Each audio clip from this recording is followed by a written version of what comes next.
Assalamualaikum warahmatullahi wabarakatuh. Salam sejahtera, salam perpaduan, salam perjuangan. Salam Melaka berwibawa, pintar, hijau bersih. Sagudri gile, vanakkam. Sepina khwaramani hauma khaifa alaikum anabila syukran. Mararan khwaran inturan waman dan icaran tacahau. Tuan-tuan dan puan, saya Muhammad Anwar Fahmi Haridas bin Abdullah selaku Presiden Pertubuhan Masyarakat Sivil Melaka tampil lestari dalam perkongsian ilmiah ini. Dan lestari, saudara, Malaysia mengamalkan demokrasi berperlembagaan dan raja berperlembagaan. Kita bukan negara authoritarian, totalitarian, rejim komunis militeri. Saudara, kita menjunjung tinggi Tuanku Sultan dan Raja-Raja Melayu. Kita menghormati Akta Polis 1967. Maka dengan itu kita lestari untuk membincangkan isu pada hari ini. Dan jangan lupa merujuk Perlembagaan Persekutuan Artikel 5 to 19 Freedom of Speech at any rally, choose your own school of thought and wise house. Tuan-tuan dan puan, hari ini izinkan saya berkongsi pandangan, scholars, professors, think tank, opinion leader, rakyat ekonomi, Tuanku Sultan dan Raja-Raja Melayu termasuk pemimpin Malaysia menggalakkan rakyat menyumbang saran ilmu, pandangan, menjana idealisme dan memberi input-input penting untuk membina tamadun Malaysia, mencegah jenayah bersama polis diraja Malaysia, custom, immigration dan pelbagai agensi. Saudara, maka ketua-ketua jabatan yang ada di peringkat federal, state, local government sudah pasti mereka peka menjadi pendengar yang baik dan mereka mahu bekerjasama dengan rakyat. Polis dan masyarakat berpisah tiada. Itu adalah slogan. Maknanya kita menjadi mata dan telinga pihak berkuasa, mata dan telinga pemimpin, mata dan telinga kepada Tuanku Sultan dan Raja-Raja Melayu. Maka negara ini kita mahu merancana pembangunannya dari segi ekonomi, dari segi politik, kestabilan politik dan pembangunan sosio budaya yang mampan, lestari, kredibel, menerusi sumbangan bersama pelbagai pihak. Baik, hari ini kita cerita tentang isu tangkapan 3 orang pegawai kanan SPRM yang mana sebenarnya disiasat oleh SPRM sendiri. Pada 14 hingga 19 hari bulan mereka ditahan reman, maka mereka dihadapkan ke mahkamah, kemudiannya ditahan reman. Maknanya dalam siasatan SPRM dan KP SPRM telah keluarkan kenyataan bahawa pada ketika itu jangan ada pihak luar, external stakeholders membuat apa-apa andaian, pandangan kerana kes itu masih dalam siasatan SPRM dan pembicaraan mahkamah. Saudara, kita sebagai rakyat Malaysia menghormati pandangan KP SPRM, tetapi kita juga rakyat Malaysia yang dijamin dalam Perlembagaan Persekutuan. Hak kita dijamin dalam Perlembagaan Persekutuan. Maknanya rakyat, think tank, scholars, profesor berhak untuk memberikan pandangan yang baik, saranan mereka kepada agensi penguasa, khususnya berkaitan dengan isu tangkapan. Dari segi logik akalnya, apabila satu agensi melibatkan warganya ataupun frontliner mereka disabit, contoh PDRM, pegawai atau anggota PDRM, anggota polis, custom, immigration, mereka didapati terpalit dengan rasuah ataupun salah guna kuasa. A, B, C, D, ambil rasuah, B beri rasuah, C claim tuntutan palsu, D salah guna kedudukan. Maknanya dalam SPRM itu, dalam agensi-agensi seperti PDRM, custom, immigration, apabila anggota mereka atau pegawai kanan mereka terlibat dalam salah guna kuasa, jenayah dan sebagainya, rasuah, maka SPRM akan ambil tindakan berdasarkan kepada laporan. Begitu juga apabila anggota SPRM terpalit dengan rasuah, salah guna kuasa, maka siapakah agensi yang paling signifikan dan relevan? Tuan-tuan dan puan, untuk membuat siasatan, kuasa itu diberikan kepada pusat tanggungjawab atau ketua jabatan, khususnya agensi-agensi penguatkuasa. Bukan semua federal, state, local government, JLCs company boleh siasat. Orang awam, presiden NGO tak boleh. Yang boleh menyiasat apa-apa aduan melibatkan jenayah atau salah laku termasuk rasuah adalah agensi penguasa. Apabila melibatkan SPRM, sudah pasti polis diraja Malaysia. Tetapi polis diraja Malaysia tidak boleh bertindak sekiranya tidak ada satu laporan polis dibuat di mana-mana balai IPD, IPK dan mana-mana maknanya institusi berkaitan. Rakyat, presiden NGO, scholars, professors, Melayu, India, Cina, Sabah, Sarawak, Kadazan, Protek Asli, siapa saja perlu buat aduan. Untuk makluman tuan-tuan, dalam kes ini, saya telah draft dan saya mahu buat laporan, tetapi saya melihat kepada kenyataan Datuk Seri Abdul Jalil Ahsan, Datuk Seri Abdul Jalil Ahsan selaku pengarah Jabatan Siasatan Jenayah, ya, pengarah Jabatan Siasatan Jenayah PDRM Bukit Aman, yang menyatakan bahawa perkara ini dimaklumi oleh pihak polis dan mereka tahu apa yang sedang berlaku, khususnya dalam sosial media atau prime media. Isu ini telah viral, ya, dalam Facebook, Instagram, ya, Twitter dan sebagainya. Polis maklum, tetapi tidak ada satu laporan polis dibuat pada ketika itu, mungkin pada 13 hari bulan September atau 14 hari bulan September. Dan pihak polis sangat profesional kerana menyatakan bahawa mereka mengikuti dan minta semua pihak tidak menyalahgunakan media baru dan sebagainya, ya, untuk highlightkan isu ini, memberikan maklumat yang tidak benar, ya. Baik. Namun saya puji Polis Diraja Malaysia kerana sebab apa? Saya mahu melihat satu laporan polis dibuat. Tapi bila saya akses kepada artikel berkaitan, hampir 6 juta USD, ya, telah hilang ataupun hilang daripada simpanan SPRM. Saya lupa, mungkin 20 dalam bila kita convert kepada currency Malaysia 25 juta dan sebagainya. Kalau tidak tepat, minta maaf. Tapi apapun, saya melihat USD 6 juta hilang, ya, atau barang kes lah. Isunya, saya juga membaca tuan punya badan itu, Datuk yang ditahan hari itu, ya, dalam kes I think 2018. Dan Datuk ini sebenarnya dia sendiri membuat laporan polis. Jadi bila dia buat laporan polis, tidak perlulah saya buat laporan polis. Sebenarnya saya dah siap draft saya nak ke balai polis. Tapi bila saya dah baca, memang dah ada seorang individu di Malaysia telah membuat laporan polis, maka saya tunggu saja pihak Polis Diraja Malaysia menjalankan tanggungjawab mereka dengan baik. Sebab selama ini pun Polis Diraja Malaysia membuat kerja dengan baik, ya, dengan berintegriti, bertanggungjawab. Kita doakan, ya, Datuk Seri Akris Sani Abdul Sani, ya, sebagai Inspektor Jeneral Polis, dan juga Datuk Seri Abdul Jalil Hasan selaku pengarah Jabatan Siasatan Jenayah PDRM Bukit Aman. Kita kenal siapa Datuk Seri Abdul Jalil Hasan, dan kita juga kenal Datuk Seri Akris Sani Abdullah Sani, seorang individu, ya, ketua jabatan yang berintegriti, bertanggungjawab, lestari, pendengar yang baik, tidak mengugut, tidak membuli, tidak mengancam, tidak salah guna kuasa. Mereka ni antara pemimpin-pemimpin agensi penguasa yang baik, berakhlak mulia. Mereka ni berintegriti, bukan retorik. Mereka ini adalah harapan rakyat Melayu, India, Cina, Sabah, Sarawak, Kadazan, Perotegi asli. Kita ada Datuk Ayuhan Maidi PC, Ketua Polis Johor. Kita ada mantan Ketua Polis yang dahulu, Tan Sri Datuk Seri Abdul Hamid Bador.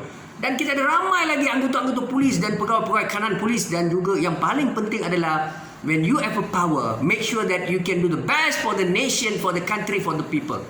Yeah, this is all about your leadership and integrity, how to lead, how to it could be perform, and also make sure that kepentingan rakyat. Sebab itu Tuanku Sultan selalu memperingatkan supaya ketua-ketua jabatan, wakil rakyat, ahli parlimen mesti berintegriti, turun padang, laksanakan tanggungjawab, delivery sistem penyampaian yang baik, aduan, laporan polis atau laporan kepada SPRM, Custom Immigration, diambil tindakan cepat.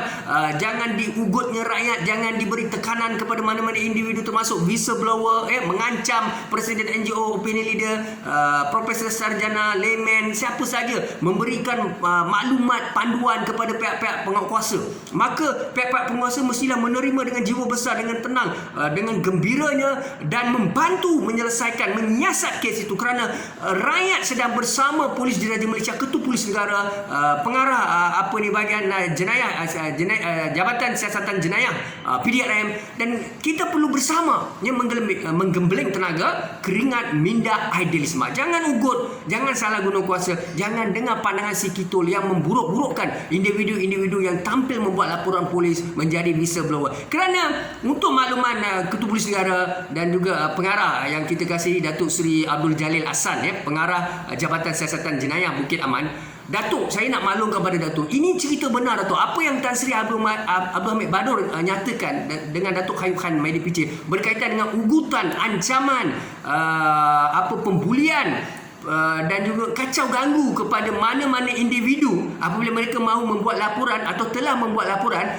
benar, Datuk. Ini genuine. Sebab itu rakyat takut. Sebab itu Presiden NGO, think tank, professors, layman, siapa saja opinion leader, mereka risau apabila mereka membuat laporan polis ataupun mendedahkan perkara ini kepada SPRM atau mana-mana jabatan agensi, maka ada ancaman dari segi peningkatan kompetisi mereka, dari segi keluarga mereka, diri mereka, kerjaya mereka, sebab secara langsung dan tidak langsung memang ada ancaman, termasuk daripada orang politik, daripada ketua-ketua jabatan, daripada agensi-agensi penguasa. Memang ada, Datuk. Ini pengalaman saya sendirilah, saya nak cerita dengan Datuk, walaupun selama ni saya banyak memberi pandangan-pandangan positif, tapi kali ini saya tetap memberi pandangan positif. Dalam masa yang sama saya tegaskan kepada Datuk lindungilah whistleblower, pemberi maklumat, dan juga mereka yang membuat laporan polis, SPRM. Sebenarnya mereka tidak ada niat dengki, kianat, iri hati, cemburu, mahu menjatuhkan imej reputasi SPRM ke PDRM, SPRM. Bukan, mereka ni sebenarnya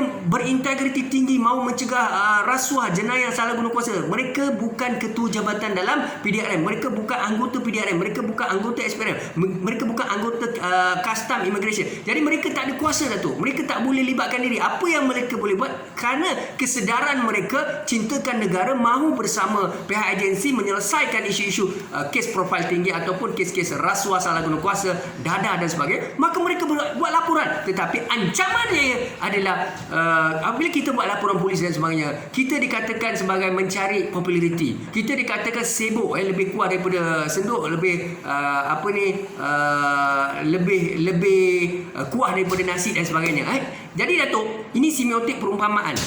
Maknanya apabila laporan dibuat, pihak berkaitan bertanggapan kenapa terlalu kerap buat laporan, kemudiannya kenapa orang lain tak buat laporan, orang ini atau kamu selalu nak buat laporan dan sebagainya, kamu mencari publicity murahan dan sebagainya. Ini semua adalah mindset third class, Datuk. Sebenarnya untuk makluman Datuk, Tan Sri Nurian Mai dulu, Ketua Polis Negara, Datuk Sri Tan Sri Musa Hassan, kemudiannya kita ada Datuk Sri Abdul Hamid Badur, kita ada ramai lagi lah, Rahim Noor, Tan Sri Rahim Noor. Ketua-ketua polis ini mereka berfikiran jauh dan mereka mengalu-alukan rakyat tampil, dan mereka menegur anggota-anggota yang memperli, mengugut, menjumut dan sebagainya. Sebab itulah apabila kenyataan dikeluarkan oleh SPRM, kononnya ataupun mereka kata jangan ambil apa-apa tindakan sebab SPRM tengah siasat dan sebagainya. Sedangkan kami rakyat akan rumi, Datuk, sebenarnya kami melihat begini,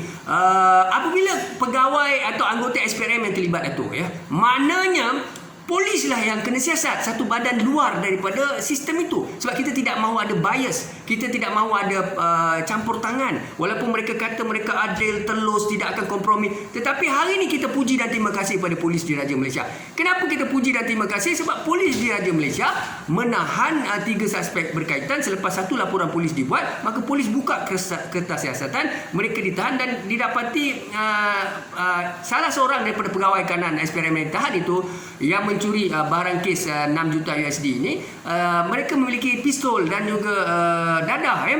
Jadi bagi saya isunya adalah kalaulah polis tidak menyiasat, kalaulah polis tidak mengambil kes ini, SPRM pun tidak sebut benda ni. SPRM dia siasat, tapi dia cuma bawa ke mahkamah, tetapi dia tidak pernah umumkan pegawai itu memiliki pistol ataupun terlibat dengan dadah, positif dadah ke atau dadah ke dan sebagainya. Tidak ada. Yang bongkar perkara ini, yang highlight ke perkara ini adalah polis di Raja Malaysia. Tahniah Sabas berintegriti, bermaruah Ketua Polis Negara Tan Sri Datuk Sri Akri Sani Abdul Sani, dan Inspektor Jeneral Polis, dan juga yang saya kasih Datuk Sri Abdul Jalil Ahsan selaku pengarah Jabatan Siasatan Jenayah PDRM Bukit Aman. Tahniah Datuk, berdiri teguh Datuk, terus melangkah, jangan undur walaupun 1 inci Datuk. Datuk terus ke depan. Sebab Datuk ada kuasa, Datuk ada kedudukan, Datuk yang memakai uniform. Allah Ta'ala pilih Datuk, kun fayakun Datuk. Bukan 33 juta rakyat di Malaysia, Datuk, Melayu, India, Cina, Sabah, Sarawak, Kadazan, Protek asli. Kami ni tak ada kedudukan dan kuasa. Kalau saya ada kuasa sebagai ketua jabatan, Datuk, saya akan buat sungguh-sungguh, Datuk. Tapi itulah Orang macam kami ni tak boleh dilantik, takkan dilantik, tidak akan diberi ruang, dan kalaupun kami cuba nak masuk dalam itu memang cepat-cepat akan disingkirkan ya, dalam semua keadaan lah. Sebab itu saya kata Datuk ada kuasa, ada kedudukan, ada integriti, ada prinsipal, lakukan yang baik Datuk. Jangan takut. Malahan kalau kami whistleblower, orang awam, polis dan masyarakat berpisah tiada, kami datang nak membantu, janganlah kami diugut, diberi tekanan, dipanggil untuk siasatan, akhirnya diganggu dan sebagainya Datuk. Ini tidak baik untuk sistem. Sebab itulah kami sangat suka dengan pendirian Ketua Polis kita ni, Datuk Seri Akrisani Abdullah Sani dan Datuk Seri Abdul Jalil Ahsan, yang mana sangat lestari ya, tidak menyalahgunakan kuasa ya. Kita melihat Datuk ya, antaranya yang saya nak highlight kepada hari ini adalah berkaitan dengan isu siasatan tadi ya. Mana kalau siasatan melibatkan pegawai dan anggota SPRM, mestilah polis yang siasat ya. Kes-kes jenayah dan sebagainya. Tetapi janganlah perkara yang sama. Dan saya juga puji apabila pegawai-pegawai polis, frontliner ataupun pegawai-pegawai atau anggota polis yang terlibat dalam kes salah guna kuasa rasuah, SPRM siasat dan mereka dakwa ya, mereka bawa ke mahkamah dan di situlah berlaku anggota itu ditahan ya, dipenjarakan ataupun didenda dan sebagainya. Itu yang sepatutnya berlaku. Anggota polis, pegawai kanan polis terlibat dalam rasuah salah guna kuasa, yang tangkap, yang dakwa adalah SPRM. Jadi apabila anggota SPRM ya, terlibat dalam jenayah salah guna kuasa, memiliki pistol, dadah dan sebagainya, disiasat oleh polis, barulah signifikan, relevan, berintegriti. Dan jangan kompromi Datuk. Tak kira lah anggota dari agensi mana ya. Kalau agensi kita disiasat, agensi lain disiasat, masing-masing tidak, jangan beri peluang dan ruang. Satu lagi Datuk, kita tidak mahu anggota ini dipindahkan Datuk. Sekadar dipindahkan saja, ditukarkan ke unit dan bahagian. Datuk, penjawat awam lain yang terlibat dalam Federal State Local Government, mereka bekerja dalam kerajaan negeri, kerajaan persekutuan, kerajaan tempatan, mereka yang terlibat dalam dadah ataupun jenayah, mereka akan dibuang Datuk. Tetapi kita dalam agensi tertentu, kita hanya tukarkan pegawai-pegawai ini ke satu unit yang lain. Mereka positif dadah dan mereka rasuah. Ini tak betul Datuk. Jadi saya merayu kepada kepimpinan Inspektorat Jenderal Polis dan juga SPRM, Custom Immigration dan semua KSN, tolonglah anggota-anggota dalam penjawat awam, ramai lagi nak bekerja Datuk ya. Walaupun kita kesian dengan keluarga, nasib pencen dan sebagainya, pegawai berkaitan kalau kita buang dan sebagainya, tapi mereka pengkhianat dan pentualang bangsa Datuk. Mereka tidak berintegriti. Mereka telah diberi aku janji, telah dipahamkan tentang peranan penjawat awam jangan terlibat dalam rasuah, salah guna kuasa, jenayah, tapi mereka libatkan diri dan mereka ini dilihat tegar. Dan kalau kita tukarkan saja mereka akan bertanggapan saya dizalimi, dinyayam. Dan akhirnya perception orang kepada ketua jabatan dan agensi adalah jabatan melindungi dan menyaya pegawai yang tidak sepatutnya, hanya ditukarkan, tidak diambil tindakan. Dan pegawai mungkin atau anggota berkaitan akan menyatakan bahawa saya tak salah, kalau saya salah mesti saya dah dibuang kerja, tapi mereka tukarkan saja. Ini sebenarnya adalah sabotaj, orang dengki dengan saya. Adakah amalan rasuah salah guna kuasa dadah yang kita ambil itu orang dengki yang kita kianat? Kalau kawan kita whistleblower melaporkan kawan dalam agensi yang sama menghisap dadah ataupun terlibat dalam dadah atau rasuah, adakah itu dengki? Adakah itu dengki, kianat, iri hati, cemburu? Dan ramai lagi orang macam saya, ramai lagi di belakang rakyat Malaysia, Melayu, India, Cina, Sabah, Sarawak yang sebenarnya tidak suka pada rasuah, amalan mengambil suapan, mengugut dan sebagainya. Tapi kami dilihat sebagai cuba menjadi hero, dengki, kianat, iri hati, mahu menjatuhkan pihak ini, pihak itu. Sebenarnya ini adalah orang-orang yang terlibat dalam rasuah dan salah guna kuasa Datuk. Mereka ini tegar, mereka ini darah daging mereka rasuah itu. Mereka tak boleh terima dengan kemunculan orang-orang seperti kami, kesedaran yang menyedarkan kami adalah agensi penguasa, SPRM, PDRM, Custom Immigration, Tuanku Sultan dan Raja-Raja Melayu. Tuanku bertitah di Parlimen, minta rakyat bersama mencegah rasuah, ahli Parlimen, ketua jabatan dan sebagainya. Yang keduanya hukuman penjara dan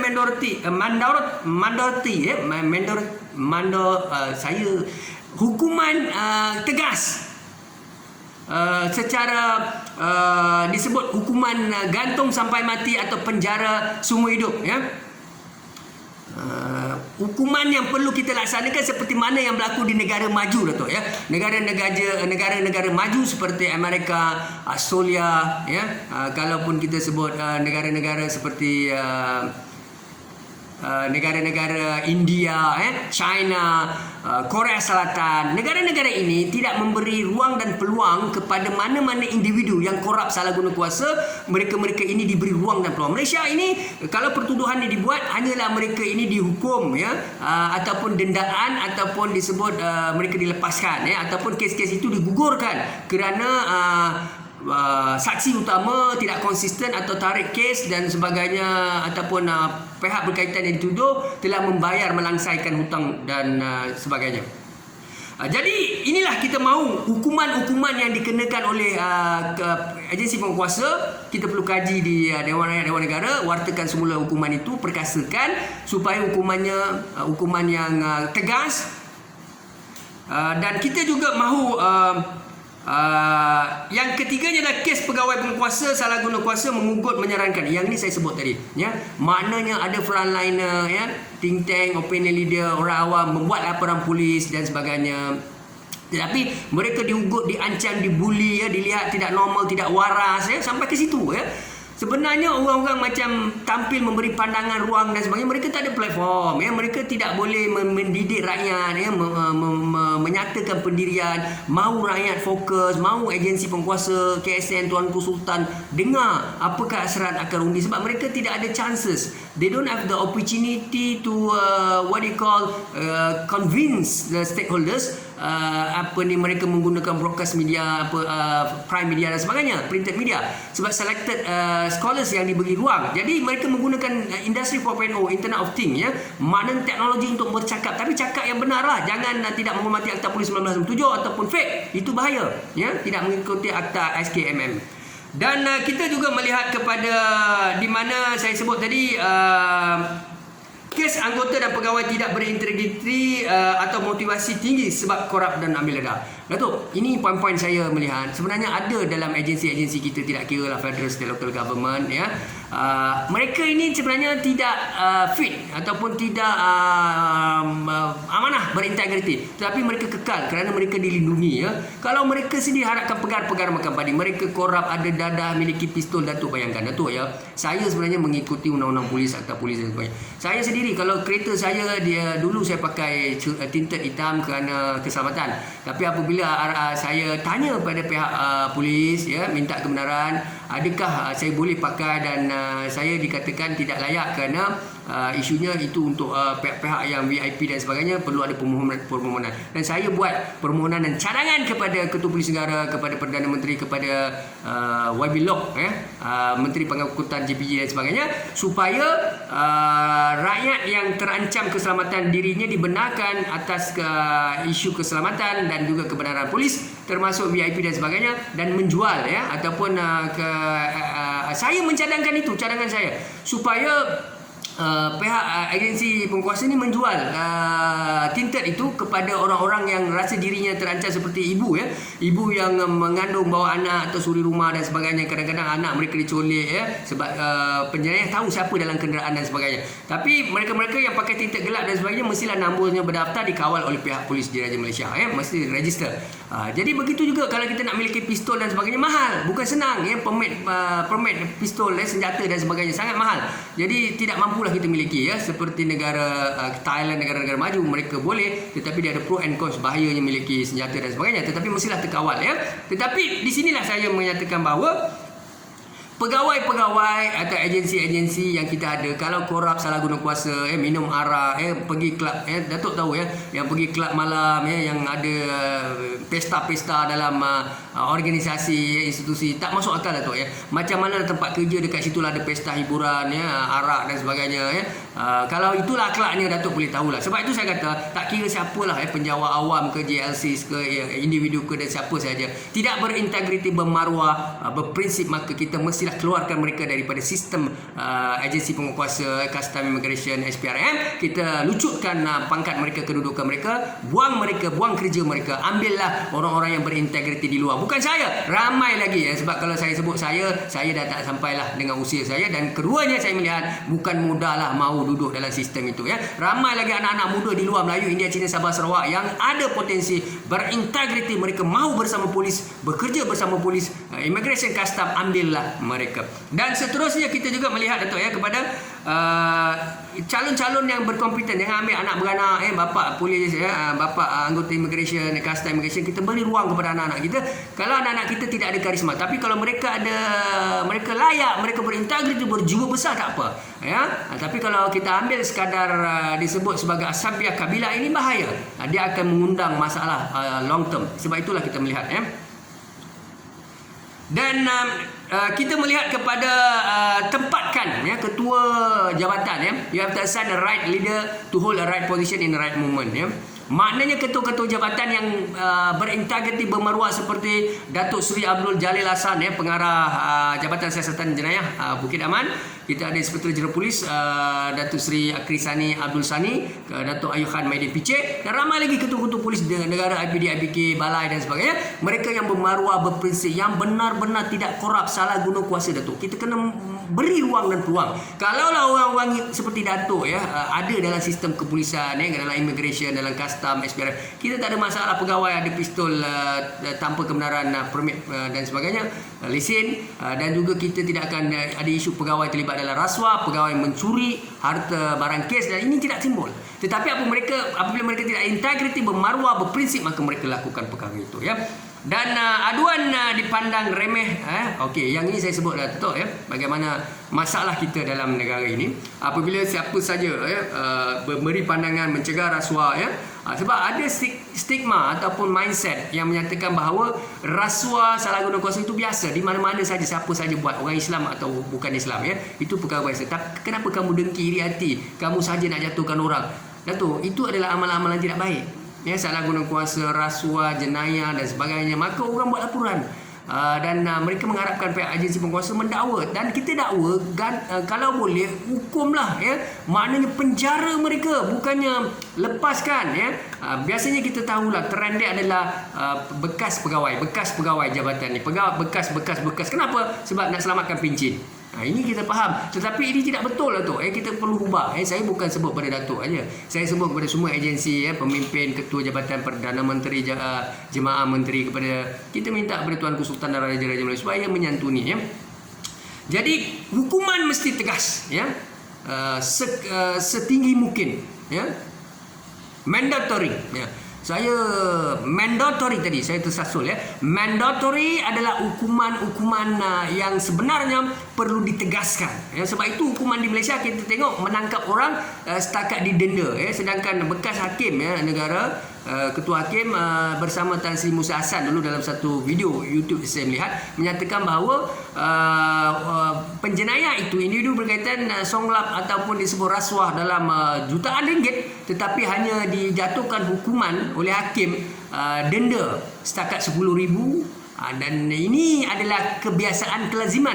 Jadi itu teguran pada bekas peguam negara ataupun ketua hakim ya, ketua hakim dalam satu video YouTube bersama Tan Sri Musa Hassan. Ya, jadi di sinilah menunjukkan bahawa hakim-hakim kita juga perlu menjatuhkan hukuman penjara. Kita nak tengok, rakyat nak tengok, bukan kita excited, bukan. Kita mau beri pengajaran siapa yang korup. Kalau saya korup ya, saya salah guna kuasa ya, saya menipu tuan-tuan dan siapa saja, tangkaplah, dakwalah ya, sebab memberi pengajaran kepada semua orang ya. Dan jangan lindungi anggota kita. Datuk, saya bersama Polis Diraja Malaysia, bersama Immigration, Custom ya, Kerajaan Tuanku Sultan, bersama-samalah kita mencegah jenayah.